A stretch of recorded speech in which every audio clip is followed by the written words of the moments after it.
Halo semua, perkenalkan nama saya Angelika Cihyani dengan NIM 12280323256 dari kelas A program Studi Gizi semester 1.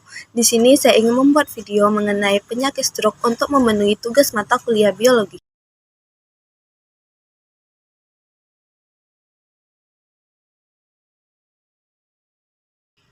Stroke adalah suatu penyakit cerebrovaskular di mana terjadinya gangguan fungsi otak yang berhubungan dengan penyakit pembuluh darah yang mensuplai darah ke otak.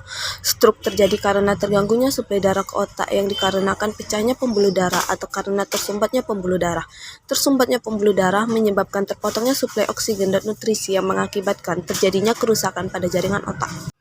Menurut jurnal lain, stroke adalah suatu sindrom klinis akibat gangguan aliran darah menuju otak, timbul mendadak dan lebih banyak dialami penderita yang berusia 55 tahun ke atas. Stroke adalah istilah yang digunakan untuk menggambarkan perubahan neurologik yang disebabkan karena putusnya aliran darah ke otak yang dikenal dengan brain attack. Berdasarkan jurnal ketiga, stroke adalah gangguan fungsi otak baik lokal maupun menyeluruh karena pasukan darah ke otak terganggu yang terjadi secara cepat dan berlangsung lebih dari 24 jam atau berakhir dengan kematian. Berdasarkan penelitian epidemiologi, sebagian besar kasus dijumpai pada orang-orang yang berusia di atas 40 tahun dan lebih banyak diderita laki-laki daripada perempuan. Terdapat beberapa gejala-gejala stroke. Yang pertama, stroke ringan dapat menyebabkan kelemahan otot wajah. Tanda-tandanya adalah wajah turun ke salah satu sisi, wajah terlihat tidak simetris, tidak bisa senyum, tidak dapat mengerutkan dahi, dan mata atau mulut turun ke bawah.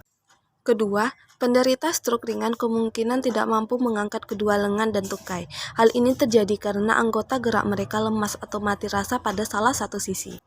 Ketiga, kesemutan di bagian tubuh yang terkena serangan stroke ringan seperti wajah, lengan, dan tungkai pada sisi yang terganggu.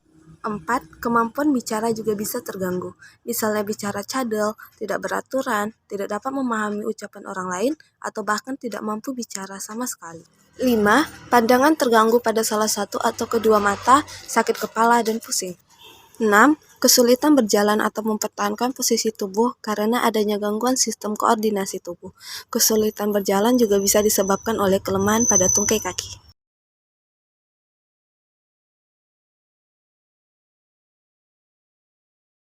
Menurut Jurnal Keperawatan dan Kebidanan, penyebabnya stroke itu dibagi menjadi dua, yaitu stroke hemoragik akibat pecahnya pembuluh darah ke otak dan stroke iskemik akibat adanya trombus atau embolus pada pembuluh darah ke otak. Berdasarkan Jurnal Fakultas Kedokteran Universitas Lampung, berdasarkan patofisiologinya, stroke terdiri dari stroke non-hemoragik dan stroke hemoragik. Stroke non-hemoragik adalah tipe stroke yang paling sering terjadi. Hampir 80% dari semua stroke disebabkan oleh gumpalan atau sumbatan lain pada arteri yang mengalir ke otak.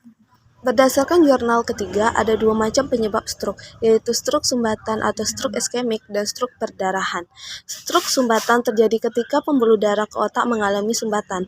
Stroke perdarahan terjadi akibat pecahnya pembuluh darah yang menuju ke otak.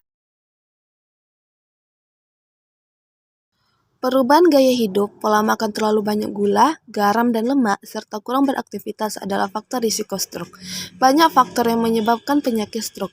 Faktor-faktor tersebut meliputi faktor risiko yang tidak dapat diubah dan faktor risiko yang dapat diubah.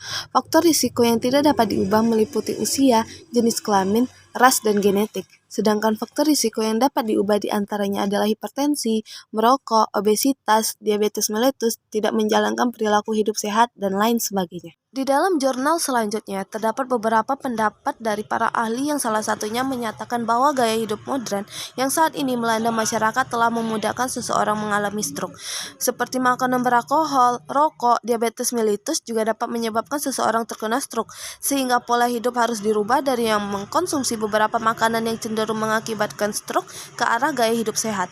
Tidak hanya pola makan, tapi pola tidur, olahraga, pola kerja juga harus mulai ditata untuk menuju hidup sehat dan dapat terhindar dari stroke.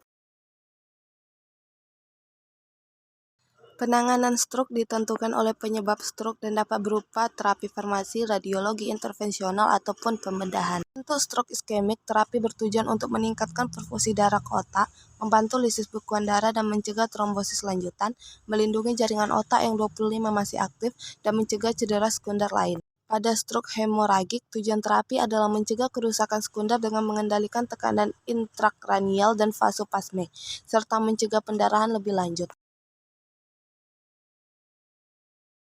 Diharapkan rumah sakit dapat melakukan penyuluhan atau pemberian informasi kepada masyarakat tentang upaya pencegahan sekunder, pola hidup sehat, pengendalian faktor risiko dapat dilakukan secara langsung berupa konseling atau tidak langsung berupa media seperti iklan, poster, ataupun brosur. Pengobatan diarahkan pada pengendalian faktor risiko seperti hipertensi, diabetes mellitus, penyakit jantung untuk mempercepat penyembuhan. Selain itu, perlu ditingkatkan kewaspadaan perawat terhadap kondisi pasien, terutama pasien yang memiliki faktor risiko dan pasien yang sudah menderita stroke, sehingga kejadian stroke dan stroke berulang dapat dihindarkan. Kewaspadaan ini akan diperoleh apabila perawat menjalankan peran sebagai pemberi pelayanan keperawatan, di mana perawat memfokuskan asuhan pada kebutuhan kesehatan pasien secara holistik.